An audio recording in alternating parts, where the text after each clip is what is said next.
دشت وحشت part 12 of the last episode. جواب دو سمی، میں منتظر ہوں، وہ آہستہ سے بولا۔ اتنے ماہ کہاں تھے کہ تمہارے بغیر شہزادی کو اتنے کٹھن حالات کا سامنا کرنا پڑا؟ وہ جھٹکے سے ہوش میں آئی اور سرد سانس خارج کرتے اس کا سوال گول مول کر کے اپنے موضوع پر آئی جسے وہ جاننے میں متجسس تھی۔ سعید نے خاموش نظر سمی کے چہرے پر ڈالی، بغیر شکوہ، بغیر شکایات، بغیر دکھ۔ اس کے باوجود سمی کا چہرہ لال سرخ ہو گیا۔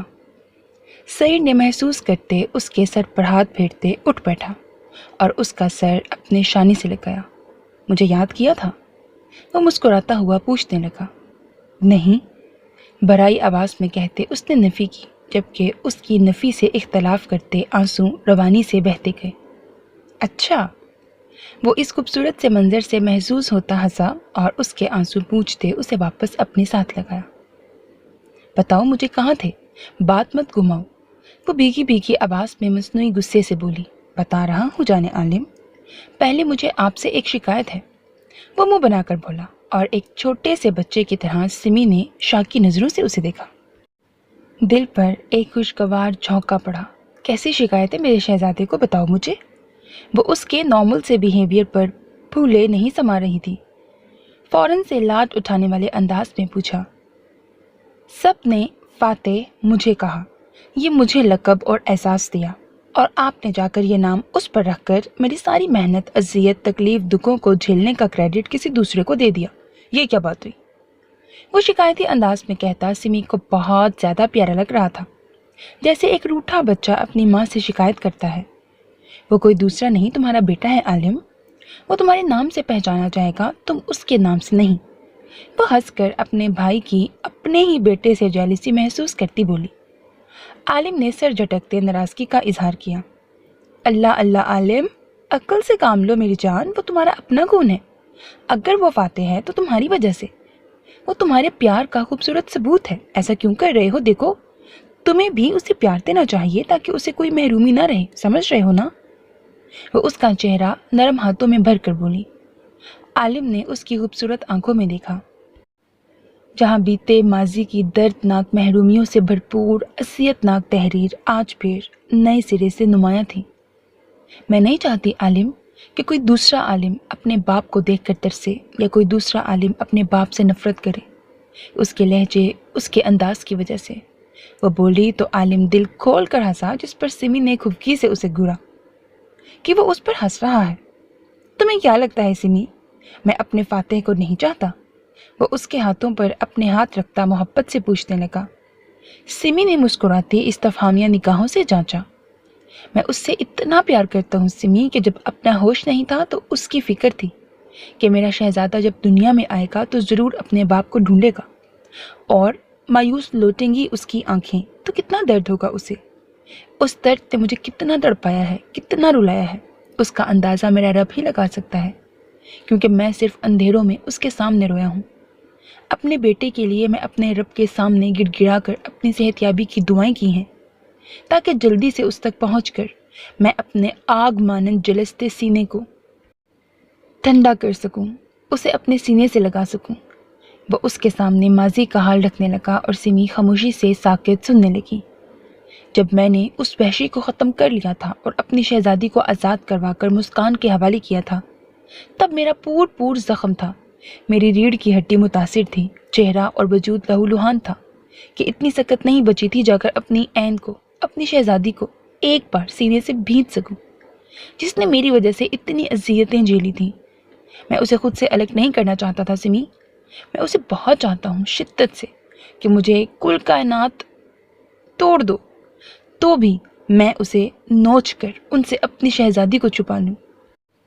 میں نے اسے بچایا، اسے وہاں سے نکالا، پر جب اس کا دور جانے کا وقت آیا تو میرے اندر جیسے لاوا پھٹ پڑا۔ میں رویا، گڑ گڑایا رب کے سامنے کہ مجھے مہلت دے، میں اسے جا کر سینے میں بھینچ سکوں، اس کی چلتی سانسوں کو محسوس کر سکوں، مجھے مہلت دے، میں اپنی سمی کو شفقت بھرا بوسہ دوں، اسے کسی مضبوط سہارے کے حوالے کروں۔ مجھے میرے رب اتنی مہلت دے کہ میں اپنے بیٹے کو ایک دفعہ دیکھ سکوں، اسے محبت دے سکوں۔ تمہیں نہیں معلوم سمی، جب مجھ سے تم تینوں دور جا رہے تھے تو میرا کیا حال تھا. تب میں رویا تھا، نہ اپنی تکلیف پر نہ ہی اذیت پر. بس میں اتنا سوچ کر رویا کہ اب شاید ہم نہ مل سکیں. وہ سر جھکائے کہہ رہا تھا اور سمی کی اس کے سینے پر گھٹی گھٹی سسکیاں گونج رہی تھیں. وہ بحری جہاز میں کھڑا اندھیروں میں اس سے کئی میل دور ہوتی گئی اور وہ خاموش موت کا انتظار کرنے لگا. وہ گھٹنوں کے بل گرا اس رب کے سامنے اور سسکنے لگا. اس کے سامنے اس کی عین اسے چھوڑ کر چلی گئی کہ وہ خالی نظروں سے صرف اس کے ہاتھ کو ہی دیکھتا رہا. اس کی لاڈلی لیڈی باس اس سے دور ہوئی، جس کی چھیڑ چھاڑ عالم کے روح کا سکون ہوتی تھی. اس کا عارب اس سے نہیں مل سکا جو اپنے باپ جیسے عالم کو بھاگتا آیا تھا بچانے. اس کا شرارتی داد اس سے نہیں ملنے آیا، وہ اسے نہیں مل سکا. وہ جس سے مصنوعی نفرت جتاتا تھا برہان، اسے بھی ایک نظر دیکھنا چاہتا تھا.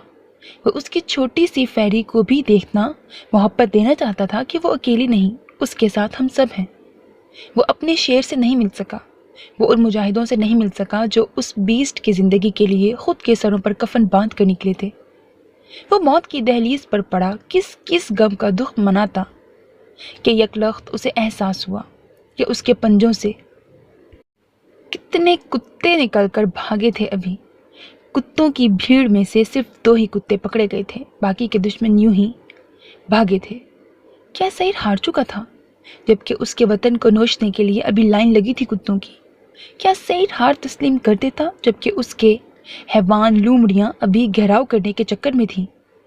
کیا سعید خود سے لگائی امیدوں کو توڑ دیتا کہ وہ ایک بیسٹ کے عہدے کے قابل نہیں، وہ ہار رہا ہے ذرا سی تکلیف پر؟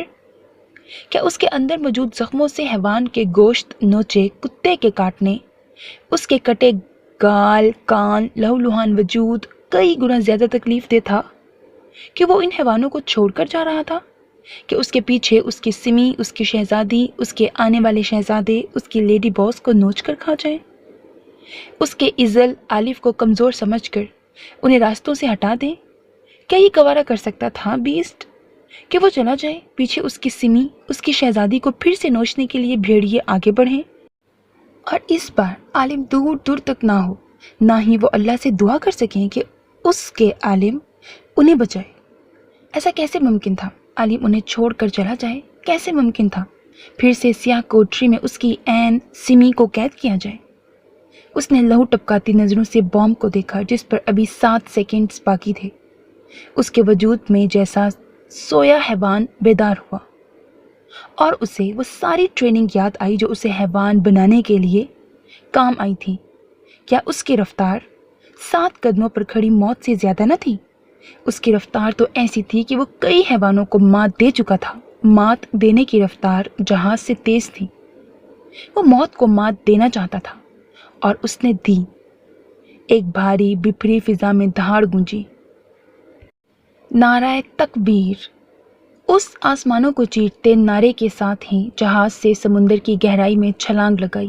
اگلے ہی لمحے جہاں اس کے وجود کو اپنے آغوش میں لیتا سمندر سمیٹتا دور لے چکا تھا، وہیں فضاؤں میں ٹھا کے ساتھ ہی بھڑکتے شعلے فضاؤں کو چیرتے قیامت خیز منظر پیدا کر گئے تھے. اس کے ساتھ ہی لہروں نے اس وطن کے بیٹے کو اس کی سانسوں سمیت زمین کو لوٹایا تھا. سعید کو ہوش آیا جب اس کی پکار اس کے کانوں میں گونجی اور اس نے بھیگی اندھیروں میں ڈوبی نظر ان پر ڈالی، پر اسے سیاہی کے علاوہ کوئی صورت نظر نہیں آئی. اس کے باوجود اسے محسوس ہوا عارب، شیر اور آلف کی سرگوشیاں سمیت مضبوط بازو اسے اٹھائے جنگل کی سمت بھاگ رہے تھے. ہاں، یہ وہی جوان تھے جنہوں نے اسے نہیں چھوڑا بلکہ موت کو سر پر باندھ کر اس کی سمت بھاگ آئے تھے اور باغی کے جہازوں کو پرواز کر دیا تھا فضاؤں میں. ان کے پیچھے اسرائیل افواج بھوکے بھیڑیوں کی طرح پڑی تھی، پر ان میں بھی موجود پاک ملک کے پاک مٹی کے باسی وفادار جانشین مارخور ISI آرڈرز کی تعمیل کرتے مضبوط ڈھال کی طرح سامنے تھے. اور دشمنوں کے منہ پر دھول جھونک کر وہ اپنے بیسٹ کو چلتی سانسوں سمیت فضاؤں کی پرواز کرتے وہاں سے روانہ ہوئے.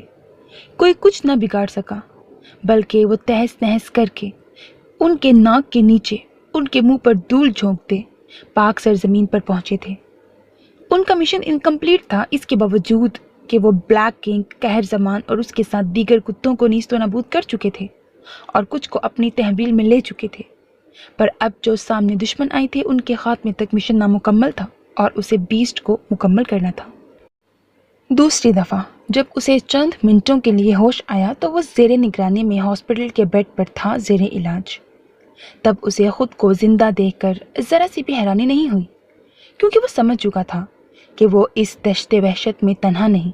اگر وہ ہارے گا بھی تو وہ اسے ہارنے نہیں دیں گے۔ جس طرح اسے اسرائیلی افواج سے وہ بچا کر نکلے تھے، بلکہ وہاں تباہیاں مچائی تھیں بغیر اپنا عکس چھوڑے، ان پر یہ قابل دید تھا۔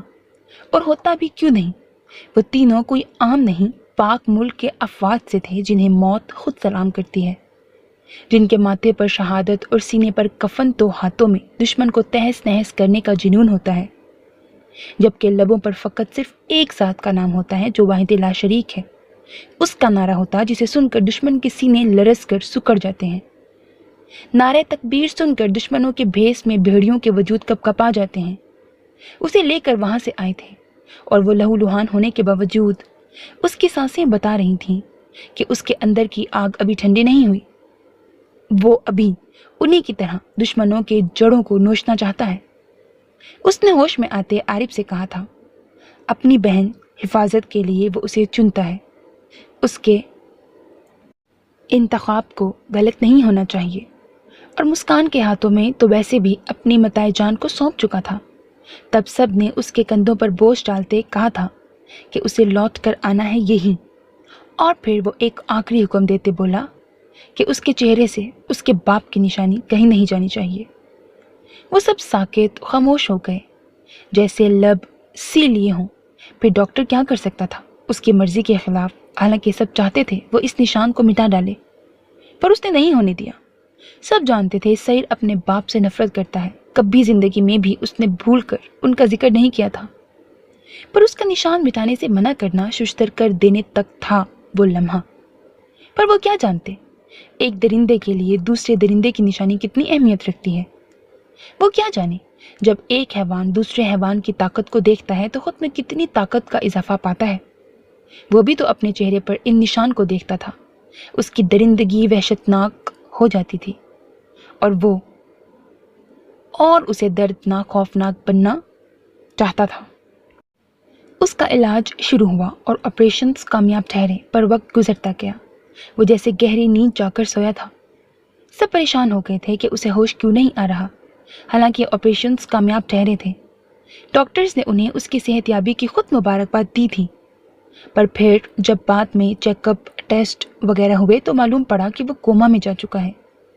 یہ بات آفیسرز پر ہر ایک پر کسی دھماکے سے کم نہ تھی، سب پریشان مایوس ہو چکے تھے، پر ڈاکٹرز نے انہیں امید دلائی تھی کہ دعا کریں، ہو سکتا ہے لازمی نہیں ماہوں سال کے لیے کوما میں جائے، دعائیں تو قسمت بدل دیتی ہیں، ان کی دعائیں بھی قسمت بدل سکتی ہیں۔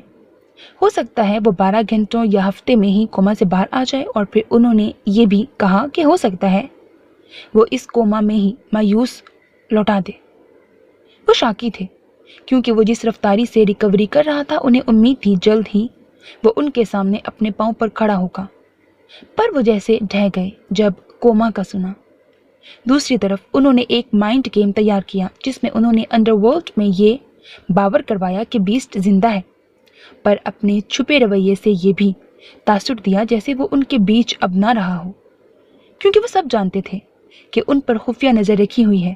تبھی انہوں نے مسکان کے وسیلے اور عارف کے بکھرے حال سے یہ جتا دیا کہ ہاں، وہ جو سمجھ رہے ہیں وہ صحیح ہے، اور وہ جو خدشہ ہے وہ بھی درست ہے۔ مختصراً یہ تھا کہ وہ ان کے دماغ، سوچوں، دل سے کھیل رہے تھے، انہیں ایک طرف ہراساں تو دوسری طرف خوش کر رہے تھے تاکہ وہ اسی کشمکش میں الجھے رہیں، اور ہوا بھی ان کی توقع کے عین مطابق۔ انہوں نے منظر عام سے حور العین کو ہٹا دیا کیونکہ وہ اس وقت نازک کنڈیشن میں تھی اور اسے فل پرسکون اور خوشگوار ماحول کی ضرورت تھی، اور وہ اسے مسکان کی تحویل میں ہی مہیا ہو سکتا تھا۔ انہوں نے فن لینڈ، سوئٹزرلینڈ دونوں میں سے کسی ایک کو سلیکٹ کرنا تھا تاکہ ان پر ابھی کوئی ٹارگٹ نہیں رکھا گیا تھا، نہ ہی وہاں کسی کے سوچنے یا تصور میں بھی یہ چیز جا سکتی تھی کہ بیسٹ کی بیوی وہاں ہو سکتی ہے۔ انہیں ختم بھی بیوٹی سمیت اس کے بچے کو کرنا تھا، جو قطعی ممکن تو کیا تصور بھی نہیں کیا جا سکتا تھا۔ بھلا چلتی سانسوں کے ہوتے بیسٹ کی بیوٹی کو کچھ ہو سکتا تھا؟ برہان کو اس سب کا نہیں پتا تھا۔ وہ سمجھتا رہا سچ میں سعید نہیں رہا اب ان کے بیچ، پر جب اسے داد کی طرف سے معلوم ہوا کہ یہ صرف ایک پلان ہے اور سعید کوما میں ہے کیونکہ اس کے دماغی کافی اذیت دی گئی ہے، اس کے دماغی رگوں کا ڈیمیج ہونے کا خدشہ تھا کیونکہ اس کے ساتھ دھوکہ کیا گیا تھا، اسے ایک سے لڑانے کا کہہ کر سب نے مل کر اس پر اٹیک کیا تھا۔ آپس میں کسی کو نہیں لڑایا بلکہ اس سے لڑایا سب کو، اور یہ ایک دھوکہ پلاننگ تھی اس کے خلاف جو سعید کو سمجھ آ گئی تھی، بلکہ کنگ کے ساتھ خود دھوکہ ہوا تھا۔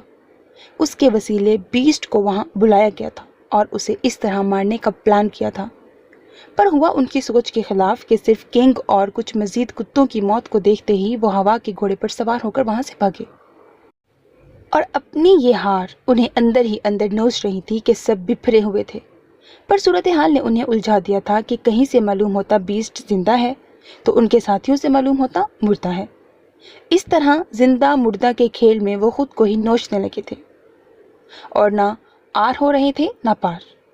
جہاں ان کی موجودگی تھی وہیں ٹکے تھے، اور یہ ایک جال ہی تھا جس میں وہ بے وقوف خود الجھ پڑے تھے۔ بہرحال وہاں دماغ کی ضرورت تھی۔ برہان سے چھپا کر مسکان کا رکھنا یہ برہان کے لیے کافی اذیت ناک تھا کیونکہ وہ اس سے مخلص ہو چکا تھا۔ اس نے جب اصلیت جانی تھی بیسٹ کی تو ان کے ہم قدم ہونے سے خود کو روک نہیں پایا تھا۔ پھر کیوں مسکان نے اس سے اتنے بڑے سچ کو چھپایا؟ کیا وہ اسے ابھی بھی ان کے خلاف سمجھتی تھی؟ ایسی کئی سوچیں اس کے دماغ میں آئی تھیں، اور ان سے چھٹکارے کی صورت یہی تھی کہ وہ اپنا ٹرانسفر نہ کروائے، بلکہ اس نے خود کو منظر سے ہٹانے کے لیے ہی قدم اٹھایا تھا۔ پر اس پر یہ قدم بھاری پڑ گیا تھا۔ جب اس کے پیچھے ہی دل برداشتہ ہوتی مسکان بھی فوراً سے حور العین کو لے کر وہاں سے نکلی تھی۔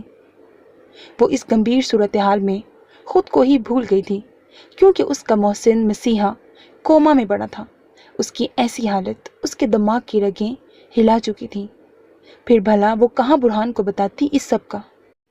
وہ بس وہی کرتی گئی جس کا اسے آرڈر ملا تھا، اور اس نے وہی کیا کیونکہ اس کے لیے سب سے اہم اس کا مسیحا تھا اور اس کی حور العین۔ پھر کیوں نہ کرتی وہ ایسا؟ پر جب برہان کے ٹرانسفر کی اطلاع خود اس کے منہ سے سنی تو وہ پوری طرح ڈھہ سی گئی۔ نہ اس نے صفائی مانگی نہ مسکان نے دی۔ وہ فیصلہ کر کے پیچھے ہٹا تو اس نے مزید قدم پیچھے ہٹا کر اس کی جان سولی پر لٹکا کر اسے اذیت و فراق کی گھڑیاں تھما دی، جنہیں دیکھ دیکھ کر وہ اندر ہی اندر ٹوٹتا رہا۔ دوسری طرف اس کے اچانک جانے سے عارف کو بھی غصہ آیا کیونکہ وہ ان کے فیصلے کے خلاف اسے لے کر وہاں سے نکلی تھی۔ حالانکہ وہ دوسرے ملک پر ابھی غور و فکر کر رہے تھے کہ کہاں اس کا جانا زیادہ صحیح رہے گا، پر مسکان اتنا بڑا رسک لے کر اسے وہاں سے لے نکلی تھی اور کسی سے کانٹیکٹ میں بھی نہیں تھی۔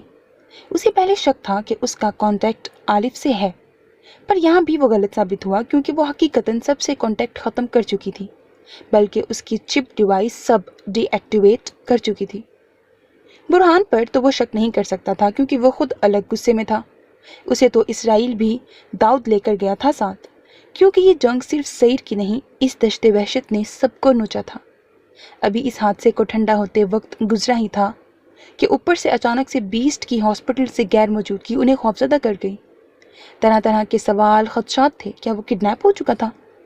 وہ کوما میں تھا تو وہاں سے کیسے جا سکتا تھا؟ کیا اس کے دشمن وہاں پہنچ گئے تھے؟ پر سی سی ٹی وی کیمرہ نے ان کے سارے خدشات دھو دیے تھے، بلکہ وہ ششتر تھے۔ بریگیڈیئر جنرل، آئی جی لیفٹیننٹ، سب نے بیٹھ کر پرسکون ماحول میں اس کا آخری پیغام سنا تھا۔ فوٹیج سے انہوں نے دیکھا اسے وہاں سے جاتے، اور پیغام کراچی ملنے کا پیغام چھوڑ کر وہاں سے وہ روانہ ہو گیا تھا۔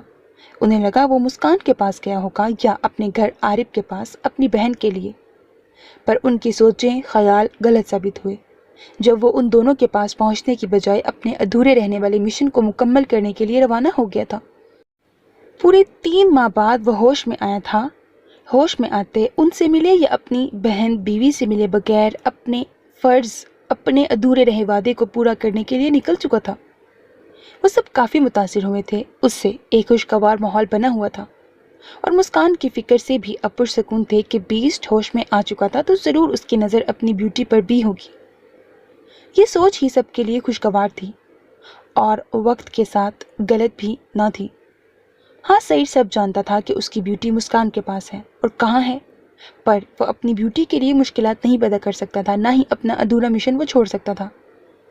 اس نے ان چھپے ہوئے کتوں کو ڈھونڈ ڈھونڈ کر نکالا تھا، پر اس سب کے باوجود ایک ایسا دشمن ضرور تھا جو ابھی تک آج بھی چھپا ہوا تھا۔ اسے کئی ماہ بیت کر اس مشن کو پورا کرتے کیوں ان کے ڈھونڈ ڈھونڈ کر ٹکڑے کیے تھے۔ وہ دنیا کا کونا کونا گھوم آیا تھا ان ماہوں سال میں، اور کتنے ہی وجود کاٹے تھے، ٹکڑوں میں کتنی طاقتیں نوچی تھیں، یہ گنتی سے سوا تھے۔ اس نے دنیا کے کونے کونے میں وحشتیں برپا کی تھیں، ٹکڑے راستوں پر ملے تھے، کن کے وہ اکیلا تھا، اور کئی اسلام آباد ہیڈ کوارٹرز میں پہنچائے تھے دہشت گرد ایسے جو چھپ کر گوشہ نشین ہوئے تھے۔ اسے معلوم تھا آنکھوں کے آپریشن کے دوران اس کی شہزادی پر اٹیک ہونے والا تھا، پر وہاں کڈنیپر اور لیڈی باس کی موجودگی یا کسی اور باعث وہ کچھ نہیں بگاڑ سکے تھے۔ پر جو اہم بات تھی آنکھوں کی، جس نے عین کو آنکھیں دی تھیں، جنہیں مسکان تو نہیں پہچان سکی، پر سعید نے مکہ مکرمہ میں دیکھ کر ہی فوراً پہچان لیا تھا کہ یہ آنکھیں کس کی ہیں۔ وہ بھولا نہیں تھا ان آنکھوں کو، جنہوں نے اس سے اس کی عین چھیننے کی کوشش کی تھی۔ پر وہ اچانک وہاں سے کہاں غائب ہو گئی تھی؟ وہ وہاں کیسے پہنچی؟ اس نے اپنی آنکھیں کیوں دی؟ اب وہ کہاں ہے؟ یہ سوالات قابل غور تھے، اور بیسٹ کے لیے وہی سیڑھی تھی آخری منزل تک کی اور قطر کے شہزادے تک پہنچنے کی۔ عالم، سمی نے سسکتے اس کے لبوں پر ہاتھ رکھا۔ اس کا بھائی اتنی اذیتیں جھیل چکا تھا، وہ روتی سسکتی اس کے سینے میں چھپی تھی۔ وہ کہاں برداشت کر سکتی تھی اس پر دھوپ کی آنچ، کجا کے اس پر اتنی اذیتیں؟ حالانکہ سعید نے اسے صرف یہی ہی بتایا تھا کہ وہ کوما میں تھا اتنا عرصہ۔ یہ سب آپ کی اور شہزادی کی دعائیں تھیں سمی، کہ آج میں تم دونوں کے سامنے ہوں، وہ اسے محبت سے دیکھتا بولا۔ یہ سب میرے رب کی رحمت احسان ہے مجھ گناہگار بندی پر، کہ اس کا بھائی اسے ہر بار صحیح سلامت لوٹا دیا، بلکہ ہمیں اس وحشی دنیا میں ٹوٹنے سے بھی ٹوٹنے نہیں دیا۔ دنیا چاہ کر بھی سمیہ کو اس کے عالم سے الگ نہیں کر پائی، وہ بھیگی آواز میں کہہ رہی تھی۔ اس کا بھائی کتنی اذیتیں جھیل چکا تھا اور وہ آرام سے گھر میں بیٹھی تھی۔ کتنی دردناک تھی یہ سوچ ہی، کتنا اذیتناک تھا بے خبری کا وہ ماسی جسے یاد کرتے اس کے وجود میں چونٹیاں رینگ رہی تھیں۔ بے شک، وہ مبہم سی مسکراہٹ کے ساتھ بولا اور اس کے آنسو صاف کیے۔ باقی کی رات وہ اس سے چھوٹے چھوٹے سوالات کے جوابات دیتے اسے خوبصورت سی آیتوں کا مطلب بتانے لگی۔ اس نے یہ خوبصورت وقت اپنی سمی کے ساتھ گزارا تھا، جو اسے بہت اچھا لگا تھا، اور سمی کو بھی اپنے بھائی کے ساتھ گزارا وقت جان سے عزیز تھا۔ اب تم تھوڑا آرام کر لو میری جان، اٹھو، وہ اسے کہتا خود بھی اٹھا۔ میں بس سونے ہی والی ہوں، تم جاؤ، اب شہزادی اٹھ جائے گی اور تمہیں نہ پا کر پریشان ہوگی، جاؤ شاباش، آرام کرو۔ وہ اسے بھیجنے لگی اور خود کا ہاتھ اب پھر قرآن پاک پر گھوم رہا تھا۔ عالم اس کی لگن محبت دیکھتا رہ گیا۔ راتیں اس کے انتظار میں جاگ جاگ کر گزارتے، اب تو جیسے نیند اس کی خوبصورت آنکھوں سے روٹ گئی تھی۔ سمی، اپنا خیال رکھو، تمہارا دلہا مجھ سے شکایت کرے گا، وہ جھک کر سر پر بوسہ دیتا بولا، اور سمی پھیلی آنکھوں سے اس کا چہرہ تکنے لگی، بے ساختہ اس کی نظروں سے اپنی نظریں چرائیں۔ مجھے بس یہی دکھ ہے کہ میں اتنے کڑے وقت میں تم لوگوں کے پاس نہیں تھی عالم، نہ تمہارے پاس تمہیں سکون کی نیند دینے کے لیے، نہ شہزادی کے پاس اس کے کڑے وقت میں جہاں اسے سب سے زیادہ اپنوں کی ضرورت ہوتی، وہاں وہ اکیلی اس تکلیف دہ وقت سے لڑی تھی۔ وہ فوراً رنجیدہ ہو کر سر جھکائے بولی۔ دکھ تو عالم کو بھی تھا اور کافی گہرا، بہرحال وہ گہری سرد سانس خارج کرتا رہ گیا۔ کوئی بات نہیں، اس بار ہم دونوں ساتھ ہوں گے نا؟ وہ اس کا اشارہ آنے والی خوشی کی طرف تھا۔ سمی اسے دیکھتی سمجھ کر ہنس پڑی۔ انشاءاللہ۔ اسے اپنا بھائی شرارت کرتے بہت بھا رہا تھا، اتنا کہ وہ چاہتی تھی وہ سب سے ایسے ہی ہنسی مسکراہٹ کے ساتھ بات کرے، پر یہ شاید ممکن نہیں تھا، کیونکہ وہ سمی کے دیکھتے ہی نظریں بہت سپاٹ کیے وہاں سے نکلا تھا۔ ضدی نخریلا، وہ ہنس کر پیچھے اسے زبان چڑھا گئی جو حسب عادت تھی، اور دروازے کے باہر اسے مدھم کہکہا سنائی دیا جس پر وہ سرخ ہو گئی۔